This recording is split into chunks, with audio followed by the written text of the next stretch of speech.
This has been our morning show. It's Friday morning and we go into Arima, at least through my next guest, because the Arima Borough Cup 2022 and of course Food Craft Festival is on. Joining me to tell me more is Brennon Peterson, Councillor of course, Brennon Peterson, and Joycelyn Worrel as well. Good morning and welcome. Good morning. Good morning. Did I pronounce that wrong? It's Brennon Peterson. Peterson. Yes. I was like, Peterson, what did I say?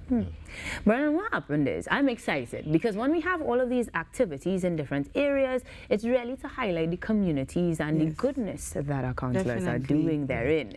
So tell me, which came first, the football part of things or the food fair? The food fair. How did that come about then? Well, basically, the food fair came about because of the diversity of the borough of Arima. And based on that, we wanted something where we could actually merge our purchases together, and that's basically how the food fair was birthed. When we talk about the diversity, do we talk about the people themselves or the districts? Because there are a few purchases, as you explained. Well, the people, and not only the people, but the things that we do in the Arima Borough Corporation. Because as you know, we have the Venezuelans, we have Nigerians, we have Guyanese, we have Tobagonians, we have Trinidadians, you know. And that is basically our strength, the diversity of our people. So it's a delicious district. Definitely. And then I guess when you eat all that yummy food, you want to burn it off with a sweat. Of course. Definitely. The thing is, coming out from my colleague, recognizing that diversity, Arima is a big First Peoples community, you know, and they too are celebrating this month also, you know, and they fusion those events with ours. Obviously. So we're going to the food festival, food and craft market. Right. There's really a market, you know, festival and market that's happening in one. Okay. So that's at Larry Gomes Carpark tomorrow. Please go ahead. Okay. And then we have on Sunday, we have the First Peoples having this Feast of Santa Rosa. Yes. Nice. Right, that street procession, church service, you know, and a whole family day activity after that. Okay. And then we go into the football next week, which is the Borough Community Cup. We have a 8-team fixture. So it's basically your councillors, teams coming together. So if you want to register for the football, all you have to do is to talk to your councillor, you know, get your team to be on the team and you're inside. We have some good prizes. The first prize is $10,000. You know, so we be putting sort of warm up and stretch. Stretch and thing, you know. You know, after you leave here, you know, you will go and take your lap around the savannah. Get ready for this match, because $10,000, that's great. $10,000 is, you know, so in all we have about $20,000 in prizes. Nice. Right, and it's really about bringing, you know, football back into the community, because we see the need to get young people back involved in it. We see people just on games, you know, and we see the products of those things happening. So His Worship decided that, you know, we need to take sport back into the community. So we're starting with football, and then we move into netball, and then we into windball cricket. So a variety. A variety of things, you know, and as the chairman of sport and youth, it's important that, you know, we show young people that, you know, not just the culture, not just the wine and jam, you know, all of these things that happened before, but, you know, we take into account every part of, you know, the overall being, you know. So we have the food, we had culture, we're into sport now. Right. And in terms of food, tomorrow, please God, what we'll be having is a whole variety of meals.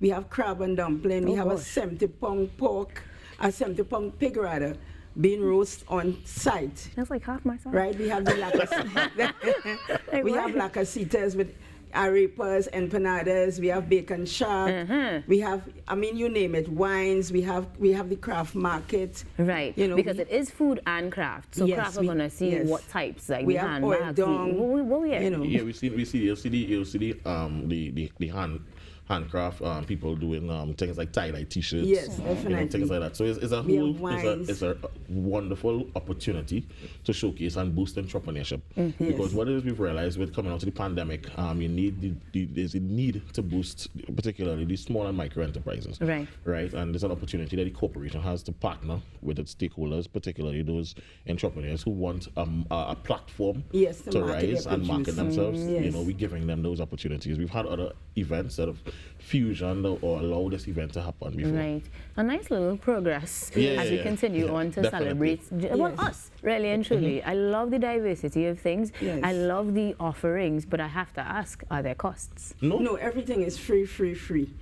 You know, last my colleague was here You know, and he said the best 3 words after I love you is free, free, free. I mean, I love, that's what I'm saying. I like that we get it in 3. Free, free, free. Not just once, but 3 times. 3 times, yeah. Because we need to make sure that we patronize these things, whether you're from Arima or not. Yeah, so we invited people all over, you know. Last time we came, we did the pan, and we came on TV and we promoted it. People came as far as Diego Martin, Guayari. It was a huge success. So we're hoping for the same sort of a success.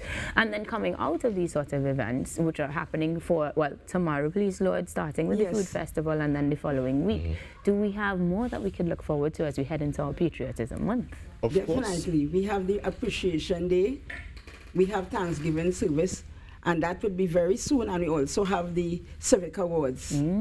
Yes. Good things to look forward to. Definitely. We're recognizing persons who have contributed to the Borough of Arima over the last 134 years. You know, some of them may be getting posthumous awards. Right. But they're those persons who are currently, you know, serving and would have contributed in various areas. Sport, may it be national service, may it be public service. Right. Yeah, and Arima is known for some incredible sportsmen and sportswomen. So I know that we will have quite a few awards in that area. So it's so much that we had to split the award ceremony in 2. Yes, so we have 2 days. Because remember, because of COVID, we didn't have. Right, we couldn't you have a lot. So we Well, if it's 100 and plus years that you're looking at candidates, correct. You're definitely going to need to split that up. We had to split it, so yeah. Yes, I want to take this opportunity also to thank our executive. We have a head chef on board who is also a tutor at hospitality and tourism industry in Tobago. Nice. Okay, so we also have a Jala culinary thing. Yeah, high standard. Yeah, we have a Jala Pilgrim also helping us. You know, so it's really amazing team on board, and definitely we are inviting everyone to come to the Malabar Carpark, Larry Gomes Stadium Carpark, and enjoy a variety of food. Right. You know? And like I said, when you finish with all that great food, you're going to sign up for the Sweat to Burn It Off and celebrate with the Borough of Arima as they get ready for Arima Borough Cup 2022 and Food Craft Festival starting tomorrow. Thank you guys very much for joining us this morning. And you all will be seeing me at some point during these days. Yes, you're invited. You're definitely invited. You guys, we take a break, and you can always find more information on Facebook and Instagram as well. But stick around. We've got more on the Now Morning Show after this commercial break.